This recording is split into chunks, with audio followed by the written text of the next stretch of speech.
Baik, selamat pagi untuk kita semuanya. Perkenalkan nama saya Mikael Nicholas Seragi dari Prodi Informatika Angkatan 23 dengan NIM 11.23034. Jadi pada kesempatan kali ini saya akan jelaskan tentang praktikum kita yang di mana ini tentang convolutional neural network.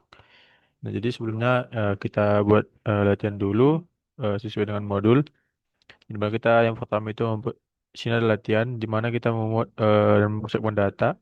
Di mana kita sini menggunakan dataset dari Fashion MNIST yang berisi 770.000 gambar grayscale dari 10 kategori kategori pakaian. Ini adalah dataset yang baik untuk mendemonstrasikan CNN karena cukup kompleks dari MNIST angkanya. Nah, jadi ini untuk bagian bukti yang sudah saya lakukan. Lalu yang selanjutnya di sini ada yang namanya pemrosesan data, yang dimana eh, pe- pra pemrosesan datanya adalah lingkar langkahnya itu yang pertama itu ada normalisasi yang dimana kita mengubah nilai piksel dari 0,255 menjadi 0,1, dimana dari resepnya ini mengubah bentuk gambar agar sesuai dengan input CNN yaitu tinggi lebar kanal untuk gambar grayscale-nya, dimana kanalnya itu adalah satu.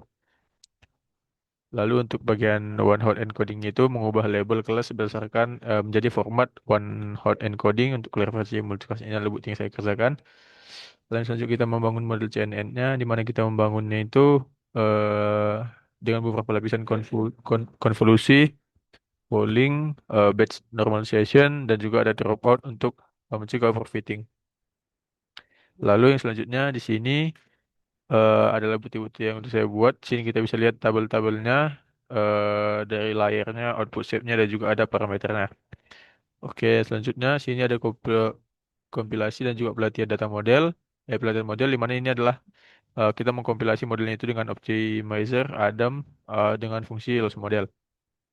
Jadi seperti ini. Lalu kita analisis data visualnya, kita akan memvisualisasikan bagaimana loss dan juga akurasi berubah selama pelatihannya itu. Nah, ini gunanya untuk melihat apakah modelnya itu belajar dengan baik melalui overfittingnya atau enggak. Lalu selanjutnya kita evaluasi model performanya. Di sini evaluasi model itu pada data pengujian itu mendapatkan akurasi yang akurasi akhirnya atau akurasi finalnya. Lalu kita sini juga ada convolution matrix, di mana ini adalah tabel yang sering digunakan untuk menggambarkan kinerja model klasifikasi pada sekumpulan data uji eh, yang label yang sebenarnya diketahui. Nah, ini gunanya untuk memungkinkan kita melihat di mana model membuat kesalahan pada sistem kita ini. Nah, jadi classification report ini memberikan matriks presisi, recall, dan juga F1 score untuk setiap kelasnya. Nah, jadi ini untuk bukti yang sudah saya kerjakan. Saya udah, oh ini sebenarnya tugas di sini yang pertama itu kita lakukan praktik dengan membuat semua kode di atas yang tadi itu dikirim dalam file IPYNB sesuai dengan deadline itu sudah saya lakukan. Lalu kita lakukan eksperimen. Nah, jadi sini kita lakukan eksperimen pada modeling CNN-nya. Yang di mana sini ada learning gate, epoch, batch size, layer konfusi, training akurasi, validation, dan juga training loss serta validation loss. Nah, jadi kita akan melakukan semua eksperimen sebanyak di sini ya, ada sebanyak 24 eksperimen. Nah, jadi kalau misalnya kita lihat di sini, di sini saya membuat apa namanya? Membuat percobaan itu. Nah, sini sebelumnya kita buat dulu code apa?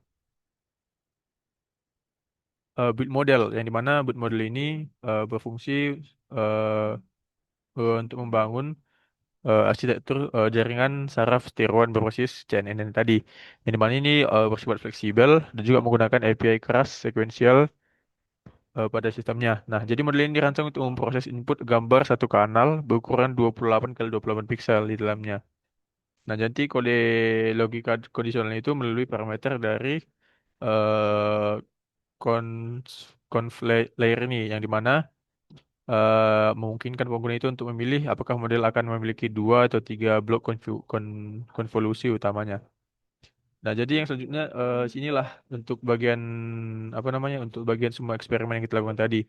Nah, sini kita mulai dari model yang nomor dua karena model yang nomor pertama tadi udah ada buktinya di sini. Nah, jadi di sini bisa kita lihat di sini ada 50 POC. Nah, Jadi ini adalah semua ini adalah potongan-potongan kode yang merupakan bagian dari tahap eksperimen untuk menguji performa dari CNN-nya tadi. Nah, dengan berbagai kombinasi parameter yang sudah ditentukan di modul. Nah, secara umum kode ini melakukan perubahan pelatihan yang berulang dan juga di dataset itu dengan mengubah tiga variabel yaitu lapisan konvolusi, dua atau tiga layer, dan juga jumlah iterasi pelatihan serta ukuran beban data perlengkapnya. Nah, jadi sini ada tugas kita. Yang pertama, dari tabel persamaan di atas simpulkan apa hubungan keterkaitan yang dapat dari nilai training akurasi dan juga validation akurasi. Nah, jadi dari tabel yang sudah saya buatin tadi dan sebuah eksperimen yang sudah saya lakukan. Nah, jadi hubungan antara training akurasi, validation akurasi menunjukkan bahwa korelasi positif yang dipengaruhi secara signifikan oleh jumlah epoch dan juga learning rate-nya. Nah, secara umum semakin besar jumlah epoch yang kita gunakan pada sistem ini, maka nilai training akurasi itu dan juga validation akurasi itu cenderung mengalami peningkatan juga. Karena model itu memiliki lebih banyak kesempatan untuk mempelajari pola dari datanya. Nah, kalau misalnya kita tengok sini seperti data pada epoch yang 10. Nah, sini training akurasinya itu adalah 0,9388 dan juga epoch 50 itu akurasinya itu 0,9736. Nah, jadi pada learning rate 0,01 ya. Nah, namun keterkaitan kedua ini sangat bergantung pada pemilihan learning rate itu tadi. Nah, jika learning rate-nya terlalu tinggi, seperti 0,5 atau 0,5 untuk kayak yang percobaan 9 sampai 16 yang ini, maka akurasinya itu cenderung tidak stabil dan seringkali menghasilkan nilai loss yang sangat besar atau bisa kita bilang meledak lah. Nah, meskipun epochnya itu ditambah. Nah, jadi sebaliknya pada learning rate ini lebih rendah dan eh, learning rate yang lebih rendah itu dia yang lebih stabil.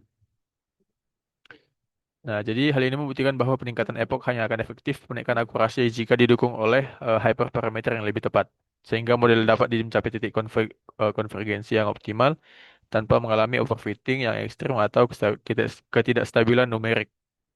Lalu yang selanjutnya jelaskan pengaruh parameter yang digunakan untuk struktur konvensional neural. Yang pertama itu ada convolutional layer, yang mana parameter ini berfungsi sebagai penyaring informasi yang mengekstraksi fitur visual seperti tepi, warna, dan teksturnya. Lalu ada kernel size yang dimana ukuran jendela pemindaian ini gunanya untuk menentukan seberapa luas area piksel yang dianalisis dalam satu waktu. Nah, di mana ukuran yang lebih kecil biasanya digunakan untuk menangkap detail yang lebih halus.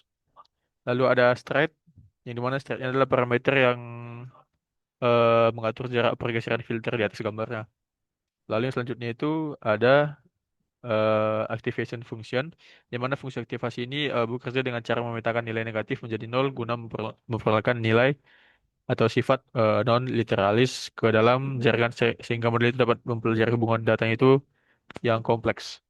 Lalu ada polling layer, ini adalah lapisan yang bertugas untuk melakukan reduksi dimensi dan juga penyusun datanya untuk mengurangi beban komputasinya. Lalu ada batch normalization, di mana teknik ini menstabilkan proses pelatihan dengan cara menormalkan distribusi output. Lalu ada dropout, eh, di mana parameter regulasi ini bekerja dengan cara menonaktifkan sebagian neuron secara acak. Lalu yang selanjutnya ada flatten, di mana lapisan ini adalah lapisan transisi untuk mengubah data multidimensi dari hasil ekstraksi fitur menjadi vektor satu dimensi yang panjang agar dapat nanti diproses oleh lapisan klasifikasi yang di akhir. Lalu ada fully connected layer, yang dimana ini adalah lapisan terakhir yang menghubungkan setiap fitur yang telah dikumpulkan untuk melakukan kalkulasi probabilitas akhir yang menentukan dia ke kategori yang mana atau ke kelas yang mana dalam objek gambar tersebut.